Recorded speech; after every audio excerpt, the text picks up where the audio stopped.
আসসালামু আলাইকুম। কেমন আছেন সকলে? আজকে যে আলোচনা হবে সেই আলোচনা হলো এই স্ট্রেসফুল ইনজেকশন নিয়ে আলোচনা হবে। আসলে আমি প্রত্যেকটা আলোচনার ভিতরে আপনাদের এই এ টু জেড বিস্তারিত অল্প সময়ের ভিতরে বলে থাকার চেষ্টা করি। যদি কোনো মিস্টেক হয় তাহলে অবশ্যই কিন্তু আমাকে কমেন্ট করতে বলবেন। আর প্রয়োগ করার আগে অবশ্যই কিন্তু এই স্ট্রেসফুল ইনজেকশনটি যারা আপনি ব্যবহার করবেন তাদের কিন্তু সতর্কতা অবলম্বনের সহিত ব্যবহার করতে হবে। সাধারণত এই স্পেশাল ইঞ্জেকশনটা গরুকে মোটা তাজা করতে গিয়ে প্রয়োগ করা হয়। কিন্তু আসলে স্পেশাল ইঞ্জেকশনটি গরুর মোটা তাজা ছাড়াও আরও অন্যান্য অনেক কাজ রয়েছে। শুধু এই স্পেশাল ইঞ্জেকশনটি আপনি পাবেন হলে 10 ml, 50 ml এবং 100 ml পাবেন। এটার মধ্যে দুটো উপাদানের সমন্বয় এই স্পেশাল ওষুধটি গঠিত। দেখুন এই জায়গায় স্পষ্টভাবে দেওয়া রয়েছে বিউটাফসেন এবং সায়ানোকোলামিন, এই দুটো উপাদান দিয়ে এই স্ট্রেসফুল ইনজেকশনটি তৈরি করা হয়েছে। এবার আসলে এই স্ট্রেসফুল ইনজেকশনের কাজ কি, কেন আমরা ব্যবহার করব? নাম্বার 1, এই স্ট্রেসফুল ইনজেকশনটি ব্যবহার করা হয় সাধারণত গরুকে বা গবাদি পশুকে মোটা তাজাকরণের এবং প্রজনন ও অন্যান্য কাজে এটি অবশ্যই ব্যবহার হয়ে থাকে। যেসব গবাদি পশুর সাধারণত আপনার বাচ্চা প্রসব হয় না তাদের ক্ষেত্রে এই স্পেশাল ইঞ্জেকশনটি ব্যবহার করা হয়। এবার আসুন দ্বিতীয়, নাম্বার 2, পুষ্টিহীনতা। যেসব গবাদি পশু পুষ্টিহীনতায় ভুগতেছে তাদের জন্য এই স্পেশাল ইঞ্জেকশনটি। শুধু তাই নয়, অপর্যাপ্ত বাসস্থান অথবা রোগ ব্যাধির কারণে সৃষ্টি পরিপাক ক্রিয়ার সমস্যা, অর্থাৎ যদি লিভারের যে কোনো ধরনের ডিজিজের জন্য এই স্ট্রেসফুল ইঞ্জেকশনটি অত্যন্ত কার্যকর। সেজন্য আমরা এই স্ট্রেসফুল ইঞ্জেকশনটি কীভাবে দেবো, ডোজেস কী, এ নিয়ে হচ্ছে আজকে বিস্তারিত আলোচনা। আসুন এবার আরও একটা কথা বলে দিই যে যারা নাকি আমরা ছাগল এবং ভেড়া তুলে থাকি, ছাগল ভেড়ার যখন ছোটো কাল থাকে, যখন মাত্র আপনার 1 মাস বা 15 দিন বা 2 মাস, তখন কিন্তু দেখা যায় তাদের লিভারের এবং কিডনির মারাত্মকভাবে আক্রমণ করেন। অর্থাৎ তখন কিন্তু এই স্ট্রেসফুল ইঞ্জেকশনটি দিলে আপনি কিন্তু চমৎকার রেজাল্ট পেয়ে যাবেন। আসুন এবার জেনে নেই নাম্বার 3, দুর্বলতা এবং সেকেন্ডারি অ্যানিমিয়ার ক্ষেত্রে এবং টক্সিন হিসেবে কাজ করে থাকে এবং টনিক হিসেবে কাজ করে থাকে। আসলে আপনার এই স্ট্রেসফুল ইঞ্জেকশনটি অত্যন্ত শুধু খালি গরুকে মোটা তাজাকরণের ক্ষেত্রে ব্যবহার করা হয় না, এটা লিভারের এবং আমাদের সেকেন্ডারি যে টিস্যু রয়েছে, সেই গবাদি পশুর যে সেকেন্ডারি টিস্যু রয়েছে সেটার বিরুদ্ধে অত্যন্ত চমৎকার কাজ করে থাকেন এই স্ট্রেসফুল ইঞ্জেকশনটি। এবার আসুন টিটানি এবং প্যারোসিস এর ক্ষেত্রে ক্যালসিয়াম এবং ম্যাগনেসিয়াম দিয়ে চিকিৎসাকালে সহায়ক হিসাবে কাজ করে। যখন নাকি আপনার টিটানি এবং প্যারোসিস এর ক্ষেত্রে যখন এটা কাজ করে তখন ক্যালসিয়াম এবং ম্যাগনেসিয়াম এর হিসেবে অত্যন্ত পজিটিভ রূপে কাজ করে থাকেন।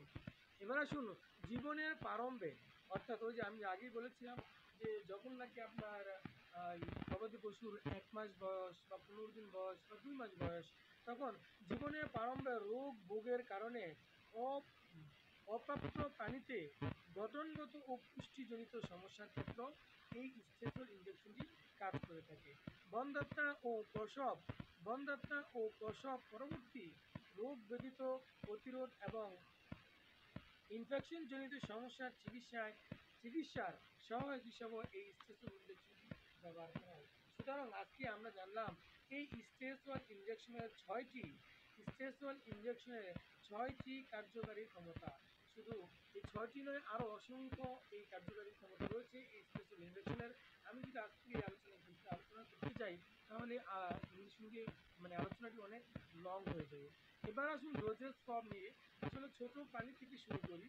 প্রথমে আপনার ছাগল ভেড়ার যে ছানা রয়েছে, ছাগলের ছানা অথবা ভেড়ার ছানা, তাদের ক্ষেত্রে স্ট্রেসফুল ইনজেকশনটা কীভাবে ব্যবহার করবেন আসুন আমরা জেনে নিই। ছাগল ভেড়ার ছানা সাধারণত আপনার 1.5 মিলি থেকে, অর্থাৎ আপনি 1 মিলি থেকে আরম্ভ করে 2.5 মিলি পর্যন্ত দিতে পারবেন এই ছাগল ভেড়ার ছানার ক্ষেত্রে। আমি আবার বলে দিচ্ছি, সর্বনিম্ন 1 মিলি দিতে পারবেন এবং 1.5 মিলিও দিতে পারবেন, 2 মিলিও দিতে পারবেন, 2.5 মিলিও দিতে পারবেন ছাগল ভেড়ার যে ছানাগুলো রয়েছে সেই ছানাকে। এখন অবস্থার মধ্যে আপনি কত মিলি দিবেন? আসলে দেখা যায় একটা ছানা আপনি যদি ওজন করেন দেখবেন যে আমার 5 কেজি হয়েছে, আবার আরেকটা ছানা 6 কেজি হয়েছে, আরেকটা ছানা হতে পারে 7 কেজি হয়েছে, আরেকটা ছাগল বা ভেড়ার ছানা সাধারণত দেখবেন 2.5 কেজি হয়েছে বা 3 কেজি হয়েছে। এখন এইজন্য এই যে এই জায়গাতে ওজনের যে একটা তারতম্য রয়েছে, এই ওজন ভেদেই 1 থেকে 2.5 মিলি পর্যন্ত আপনি দিতে পারবেন। এখন সাপোজ ধরুন আপনার ভেড়ার ছানার ওজন 3 কেজি হয়েছে, সেই ক্ষেত্রে 1 মিলি দিয়ে দেন। ভেড়ার ছানার ওজন 4 কেজি হয়েছে, সেই ক্ষেত্রে 1.5 মিলি দিয়ে দেন। ভেড়ার ছানার ওজন টোটালি 5 কেজি হয়েছে, সেই ক্ষেত্রে আপনি 2.5 মিলি পর্যন্ত দিতে পারবেন।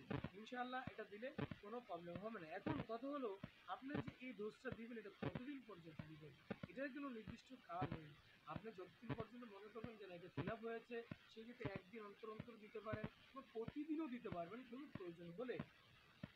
আমি আবারও বলে দিচ্ছি, এটা একদিন অন্তর অন্তর দেওয়ার পর আজকে দিলেন, আবার একদিন পর দিলেন, আবার একদিন পর দিলেন, এভাবে দেওয়ার পর আপনার শরীরের গ্রোথ মনিটর কেমন হয়েছে সেটার প্রতি লক্ষ্য করবেন এবং ছাগলের ছানাটি হৃষ্টপুষ্ট হয়েছে কিনা সেই দিকে ভালোভাবে খেয়াল রাখবেন। বুঝতে পেরে আমি আবারও বলে দিচ্ছি, ছাগল ভেড়ার ছানার ক্ষেত্রে 1 মিলি থেকে 2.5 মিলি পর্যন্ত দেওয়া যাবে। এবার যদি ছাগল ভেড়া যদি বড় হয়ে থাকে তাহলে 2.5 মিলি থেকে 5 মিলি পর্যন্ত আপনি দিতে পারবেন। এখন ছাগল ভেড়া বড় হলে 2.5 মিলি অর্থাৎ বাচ্চাদের যেখানে শেষ বড়দের সেখানে শুরু, অর্থাৎ 2.5 মিলি 3 মিলি এরকম আপনি দিতে পারবেন। 5 মিলি 6 মিলিও দেওয়া যাবে, কোনো প্রবলেম হবে না। ওই যে যেরকম আপনার বয়সের বা ওজনের পার্থক্য রয়েছে, যদি আপনার ছাগলের ওজন টোটালি সাধারণত দেখা যায় 12 কেজি হয় বা 10 কেজি হয়, সেক্ষেত্রে 2.5 থেকে 3 মিলি দিতে পারেন, কোনো প্রবলেম নেই। আবার ছাগল ভেড়ার ওজন 20 কেজি অ্যাভাব রয়েছে, সেই ক্ষেত্রে আপনি 5 থেকে 6 মিলি পর্যন্ত এই স্টেসন ইঞ্জেকশনটি একদিন পর পর ব্যবহার করতে পারবেন এবং প্রয়োজন সাপেক্ষে আপনি প্রতিদিনও ব্যবহার করতে পারবেন। এবার আসুন আমরা জেনে নেই বড় প্রাণী যেমন বাছুর, যেমন গরু ছাগল, সরি, যেমন গরু মহিষ, হ্যাঁ, ঘোড়া, হ্যাঁ, ইত্যাদি রয়েছে, সেই ক্ষেত্রে কীভাবে ব্যবহার করবে? দেখুন বড় প্রাণী যদি হয়ে থাকে গরু ঘোড়া মহিষ ইত্যাদি থেকে থাকে বড় প্রাণী যেগুলো, সেগুলো 5 মিলি থেকে 25 মিলি পর্যন্ত ব্যবহার করা যেতে পারে কোনো রকমের কোনো প্রবলেম ছাড়াই। সেটা একদিন অন্তর অন্তর দিতে পারেন, প্রতিদিনও দিতে পারেন। এবং এবার আসুন বাছুর ও বাছুর ও যেসব ঘোড়ার ছানা বা দেখা যায় আপনার মহিষের ছানা, এগুলোর ক্ষেত্রে 5 মিলি থেকে 12 মিলি পর্যন্ত দিতে পারবেন। অর্থাৎ যেখানে ছাগল ভেড়ার 5 মিলি পর্যন্ত শেষ হয়ে গেছে, আপনার সেখান থেকে বাছুরের ছানার আরম্ভ হয়েছে 5 থেকে 12 মিলি পর্যন্ত আমরা এটা ব্যবহার করতে পারবো। এবার আসুন বড় পানির ক্ষেত্রে যেটা বললাম, আপনার বড় মিলিরও গরু যদি বড় হয় সেক্ষেত্রে 5 মিলি থেকে 25 মিলি পর্যন্ত ব্যবহার করতে পারবেন একটু মাত্রায়। এই ছিল আজকের মতো স্টেচুয়ালের আলোচনা। তবে স্টেচুয়াল আলোচনায় আরও একটা কথা বলে দিই, স্টেচুয়াল যখনই আমরা ব্যবহার করবো তারপর তার থেকে দুধ, হ্যাঁ, এবং মাংস সাথে সাথেই খাওয়া যাবে। আজকে ইঞ্জেকশন দিয়েছেন, এই স্টেচুয়াল ইঞ্জেকশনটি আজকে দিয়েছেন, শরীরে পুষ্টি করেছেন, আজকেই গ্রহণ করা যাবে। আর কোনো ইঞ্জেকশন প্রয়োগ করার পর সেই ক্ষেত্রে 15 দিন বা 1 মাস পর্যন্ত কিন্তু আপনার ওই মাংস খাওয়া যায় না এবং দুধও দহন করা যায় না 3 থেকে 5 দিন পর্যন্ত। এরকমের অনেক ইঞ্জেকশন রয়েছে এবং এই নির্দিষ্ট মাত্রায় যদি আমরা প্রয়োগ করি তাহলে কোনো রকমের কোনো পার্শ্ব প্রতিক্রিয়া এখন পর্যন্ত দেখা যায়নি। তাই সকলে সুস্থ থান এবং সকল রকমের গবাদি পশুর মঙ্গল এবং সুস্থতা এবং আল্লাহ তাআলা যেন এটা আপনাদের ব্যবসা উন্নতি দান করেন, এই কামনা আশা ব্যক্ত রেখেই আমি এই আজকের আলোচনা থেকে বিদায় নিব। তো বিদায় নেওয়ার আগে বিশেষভাবে একটা অনুরোধ জানাবো আমার ভাইয়েরা, যদি আজকের আলোচনা আপনার কিঞ্চিত পরিমাণ উপকার হয়ে থাকে তাহলে আমার এই চ্যানেলের সাথেই থাকবেন।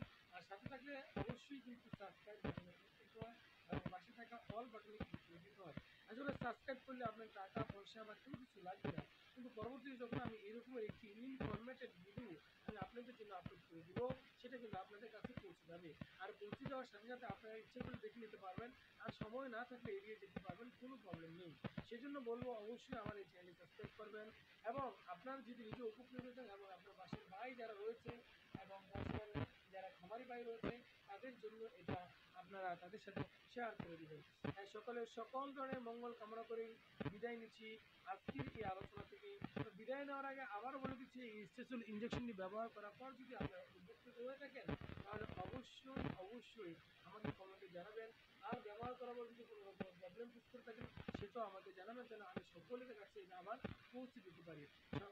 আসসালামু আলাইকুম ওয়া রাহমাতুল্লাহি ওয়া বারাকাতুহু।